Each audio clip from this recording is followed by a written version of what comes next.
having a difficult time accepting themselves.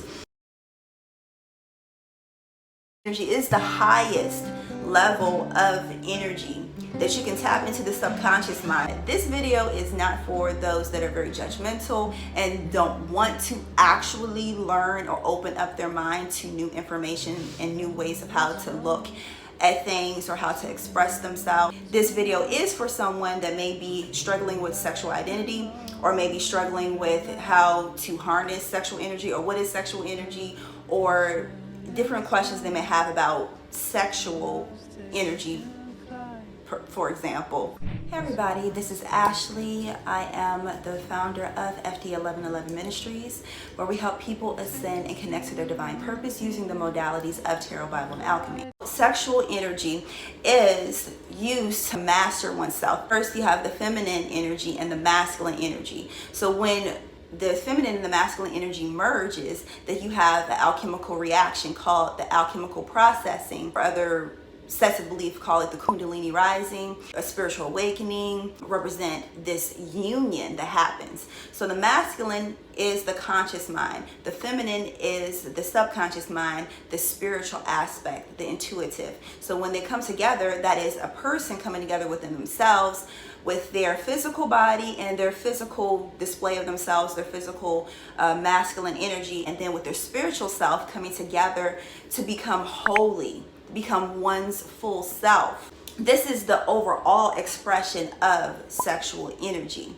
Now, with the world, how they literally take things literal and don't look at the full totality of what is being expressed, what is being said, that you have the misusage of sexual energy, as you can see in our world today, where yes, you do want to be able to express yourself sexually, but however, it still is a private type of thing. It still is a sacred thing. To further explain that through the misuse of the sexual energy, where people would misunderstand the sexual act, it is actually a spiritual act that is a practice in a lot of spiritual realms to be sacred, to help obtain different types of knowledge, to help break addictions, to help gain wisdom, to activate spiritual gifts within a person, to gain insight. But it's a sacred type of union with the whole porn industry, which is a multi-billion-dollar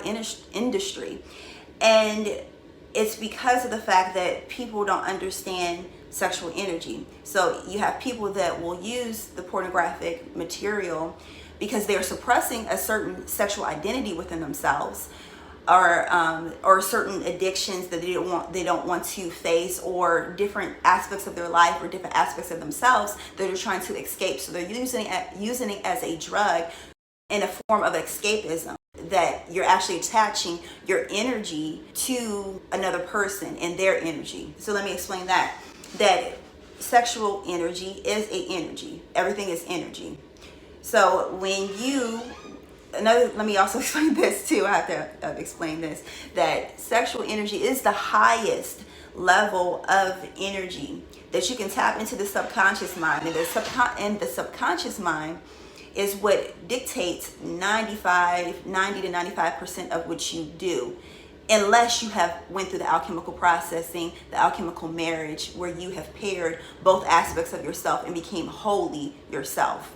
And that's what many texts speak about when they say holy. When one is holy, you're wholly paired with your masculine and feminine energy to be balanced, to be wholly oneself. When one enters into the nirvanic state, the state of nirvana, which is the climactic state, that the subconscious mind is wide open, that your energetic portal is wide open, the straight and narrow that the biblical text mentions, where you have your base chakra or your sexual organs, that whole space. You have your heart chakra open, and as well as your crown chakra and your third eye that's open. That's the straight and narrow. That whole energetic portal is open. So when you reach that climactic state, the nirvanic state, that whole area is open. All of your energy is open. So whatever that person hasn't dealt with, whatever they're going through, their family, energetic attachments, all of the different type of stuff, that those parasites are attaching to you. So when you are engaged, whether it be in fantasy, which deals with the pornography, whether you deal with it lusting after a person. That's why the Christ says, yea, though I say to you, that even when you look at another person with lust, that you are committing the act of sin, aka missing the mark. So if you have specific goals, or you have specific things that you really need to work on, regardless if you are consciously working on them or not, that you're pretty much building up against yourself, that you are working against yourself, from healing family trauma, from healing wounds, from mastering your own self and becoming holy, the masculine and the feminine pairing together within yourself. So when you use these outside stimuli, you may feel okay in your flesh, but you're leaving yourself open for energetic parasites to feed on you. This is where they talk about quote unquote possession. Possession, and there's many different ways of how to have possession. These are parasitic energies that attach to your energy and cipher energy. And you have these energetic cords that need to be removed out of you, so that way you can master yourself. Let me also explain this. So for example, if you're watching or you're lusting after somebody, and lust is an energy, a highly potent energy. If you're lusting after somebody, watching, that pornographic material, or even just fantasizing about somebody, whatever they haven't dealt with, you are therefore taking on part of their burden. And whoever they have interacted with like that, unless they have removed those blocks, which 9 times out of 10, majority of people don't know about them, and they just carrying them over from generation to generation, that you're dealing, part of that energy is being attached to you. So when you are working with sexual energy, you want to harness your energy as much as possible. You want to remove a lot of those energetic parasites off of you. So one main way of how to do it is, if you are engaging in pornography, that you want to remove that out of your spiritual and physical diet, because it really is spiritual. And I'm not judging anybody at all. I actually have a video coming up about the difference between judgment and discernment. So stay tuned for that one. So this is not judgment at all. I have watched it before, and it is very parasitic. It is very toxic. And not knocking anybody. We all have our things that we have done that we may be or may not be proud of. For a while, I didn't really think that it was necessarily, I use bad very loosely, but for me personally, I didn't never really think that it was anything wrong with it, especially if so many people did it. But I would feel like a heaviness after I would watch it. And the heaviness that carried over into relationships subconsciously that I was not aware of, still wasn't addressing the issues at hand. And as I continue to awaken and study and pray and fast, and depriving the carnal man of its fleshly desires, that I realized that, okay, this is one thing that needs to be addressed. And then after I just took on the mental state of it's something that is taking away my power instead of giving me power, then that's when I thankfully was able to stop. I want to offer that mindset to people, so that way they can understand it's not the person that is bad at all, at all. It's the energetic exchange that is going on between the two that can be parasitic.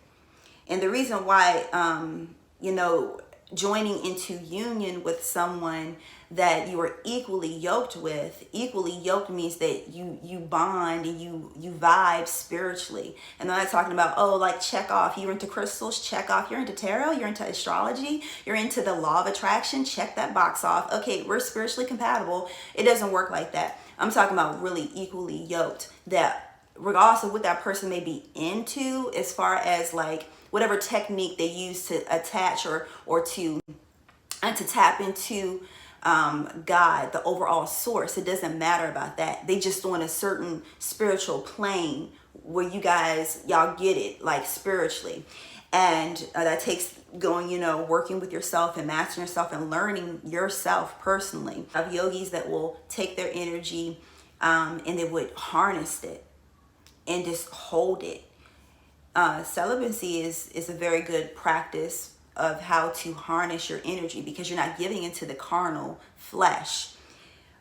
You have your spirit man, you have your physical man. The carnal man, that's the one that needs to eat, needs to drink. and it wants more and more and more and more. But it's up to you tapping into your spiritual man to help you overcome and master the carnal mind. And when you feed into the carnal mind, it's like that's where it can snowball and keep on going, where it becomes an insatiate appetite. And utilizing and mastering your sexual energy will help you to break all kinds of chains and bonds on your mind, on your energy. You're able to see things a lot clearer. If you want to tap into your intuition, you want to tap into being discerning, that's one first thing that you can step into, is cutting that out of your spiritual and physical diet. Another thing is that, like, praying and fasting really helps. Another thing that I have to address is that you have to give your conscious mind an answer. You can't just be like, oh, I'm just going to stop this. Why are you going to stop that? That's what really helped me in a lot of different things in my life. Why am I going to stop it? Why am I going to stop this? If I don't have a good enough why, then my carnal mind and body is going to override it. So you got to give your carnal mind, your flesh, an answer.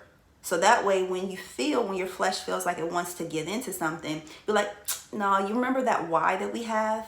Oh, yes, I can overcome this because my why is strong enough. So give yourself a strong why. Another thing is that many people like to watch pornography is because they have secret desires that they have not, or they do not feel comfortable with themselves about.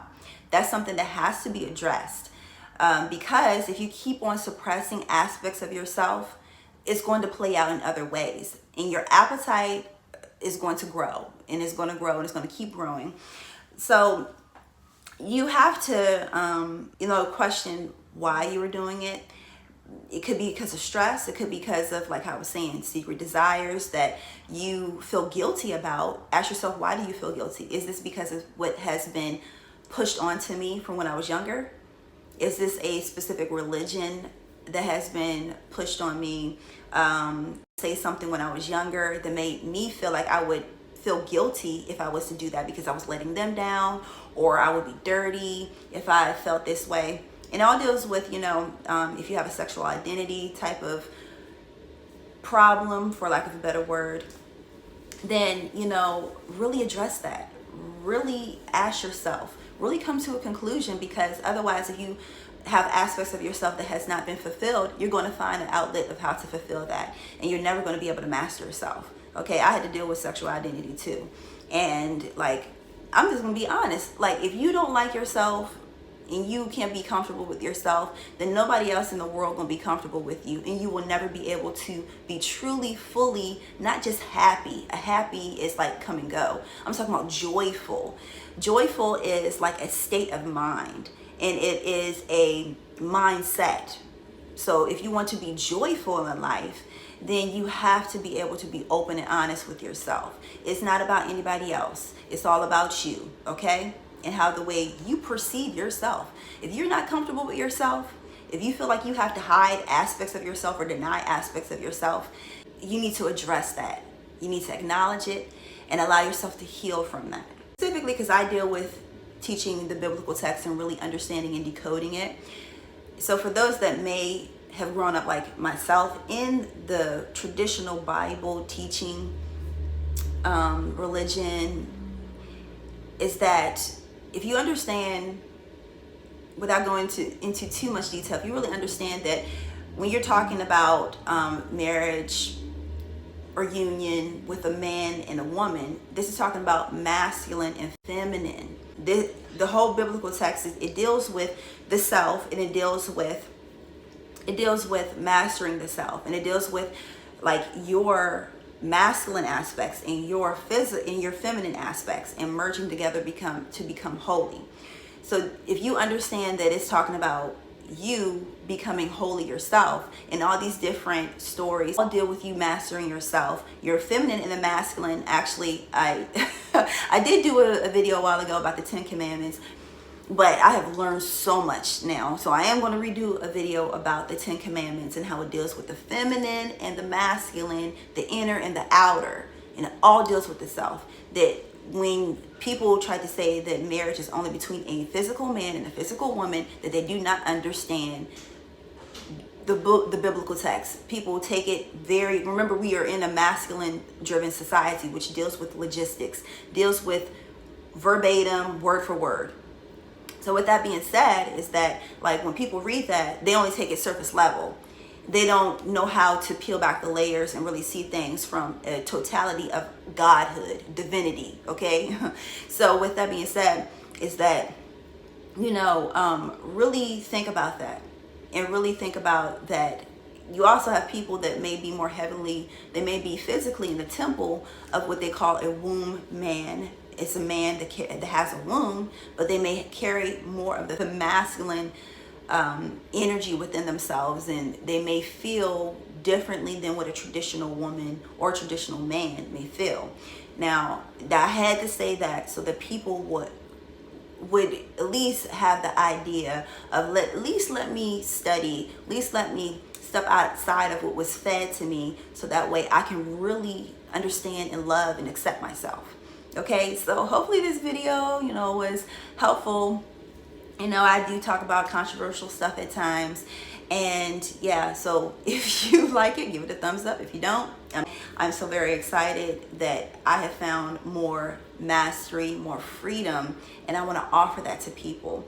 And before I get too teary and I start crying, because I always, you know, want to help people love and accept themselves, man. It is so important, so very important. Okay, all right, before I get, you know, too much out of hand, but I love you very much. Sending love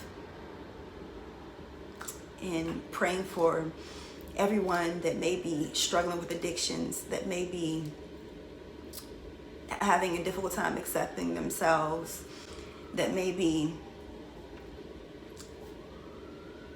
just difficult. I understand.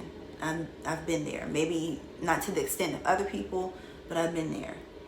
And sending you much love. Talk to you guys later.